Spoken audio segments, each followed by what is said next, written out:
ಕೃಷಿ ಸಚಿವರ ತವರಲ್ಲಿ ಇನ್ನೂ ಕೂಡ ಭತ್ತ ಖರೀದಿ ಕೇಂದ್ರ ಆರಂಭವಾಗಿಲ್ಲ. ಕಡಿಮೆ ಬೆಲೆಗೆ ದಲ್ಲಾಳಿಗಳ ಪಾಲಾಗ್ತಾ ಇದೆ ರೈತನ ಭತ್ತದ ಬೆಳೆ. ಹೀಗಾಗಿ ಮಂಡ್ಯ ಡಿಸಿ ಕಚೇರಿ ಮುಂಭಾಗ ಭತ್ತ ಒಕ್ಕಣೆ ಮಾಡಿ ಆಕ್ರೋಶವನ್ನ ಹೊರಹಾಕಿದ್ದಾರೆ ರೈತರು. ಸರ್ಕಾರದ ಧೋರಣೆಯನ್ನ ಖಂಡಿಸಿ ಬಿಜೆಪಿ ವಿನೂತನವಾಗಿ ಪ್ರತಿಭಟನೆ ನಡೆಸ್ತಾ ಇದೆ. ಅಧಿಕಾರಿ ಕೈಯಲ್ಲೇ ರಾಶಿ ಪೂಜೆಯನ್ನ ಮಾಡಿಸಿದ್ರು. ಕೂಡಲೇ ಮಂಡ್ಯದಲ್ಲಿ ಖರೀದಿ ಕೇಂದ್ರ ಆರಂಭಿಸುವಂತೆ ಆಗ್ರಹ ಕೂಡ ಮಾಡಲಾಗಿದೆ.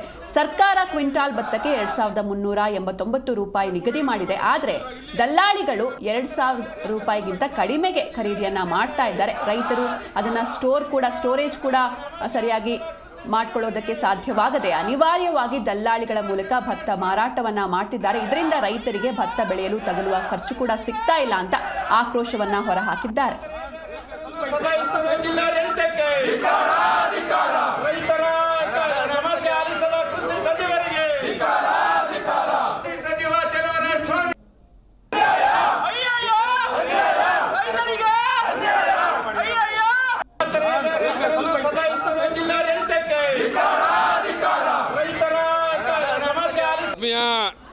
ಬಂಧುಗಳೇ, ಮಂಡ್ಯ ಜಿಲ್ಲೆಯಲ್ಲಿ ಕಬ್ಬನ್ನು ಬಿಟ್ಟರೆ ಅತಿ ಹೆಚ್ಚು ರೈತರು ಬೆಳೀತಕ್ಕಂಥ ಬೆಳೆ ಭತ್ತ.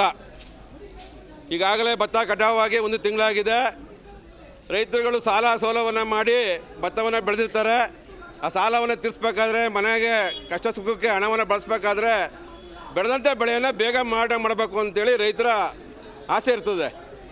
ಪ್ರಸ್ತುತ ಜಿಲ್ಲಾಡಳಿತ, ಕಾಂಗ್ರೆಸ್ ಸರ್ಕಾರ ಎಲ್ಲೂ ಖರೀದಿ ಕೇಂದ್ರಗಳನ್ನು ತೆಗೆದಿಲ್ಲ ಇದುವರೆಗೆ.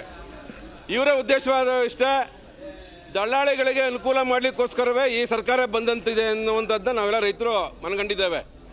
ಈಗಾಗಲೇ ಖರೀದಿ ಕೇಂದ್ರಗಳನ್ನು ತೆಗೆದು ಕೇಂದ್ರ ಸರ್ಕಾರ ಕೊಟ್ಟಿರ್ತಕ್ಕಂಥ 2396 ರೂಪಾಯಿ ಏನು ಬೆಂಬಲ ಬೆಲೆ ಇದೆ, ಆ ರೈತರಿಗೆ ಖರೀದಿಯನ್ನು ಪ್ರಾರಂಭ ಮಾಡಬೇಕಾಗಿತ್ತು ಸರ್ಕಾರ. ಇದುವರೆಗೆ ಮಾಡಿಲ್ಲ. ಆಗ ದಲ್ಲಾಳಿಗಳ ಮಾರುಕೆ ಹೋಗಿ ದಲ್ಲಾಳಿಗಳಿಗೆ ಒತ್ತಾಯಕ್ಕೆ ಮಣಿದು ರೈತರು ಈಗಾಗಲೇ 1800-1900ಕ್ಕೆ ಭತ್ತವನ್ನು ಮಾರಾಟವನ್ನು ಮಾಡ್ಕೊತಾ ಇದ್ದಾರೆ. ದಯಮಾಡಿ ಈ ಕೂಡಲೇ ಆಗ್ರಹ ಮಾಡ್ತಾ ಇದ್ದೇನೆ. ಈಗಾಗಲೇ ಜಿಲ್ಲಾಡಳಿತಕ್ಕೆ ನಾವು ಎಚ್ಚರಿಕೆಯನ್ನು ಕೊಡ್ತಾ ಇದ್ದೇವೆ. ಈ ಕೃಷಿ ಸಚಿವರು ಮಂಡ್ಯ ಜಿಲ್ಲೆಯವರೇ ಆಗಿದ್ದರು.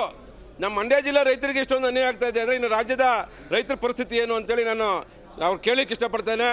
ಈ ಕೂಡಲೇ ನೈತಿಕ ಹೊಣೆ ಹೊತ್ತು ರಾಜೀನಾಮೆ ಕೊಡಬೇಕಾಗುತ್ತೆ. ದಯಮಾಡಿ ಬಂಧುಗಳೇ,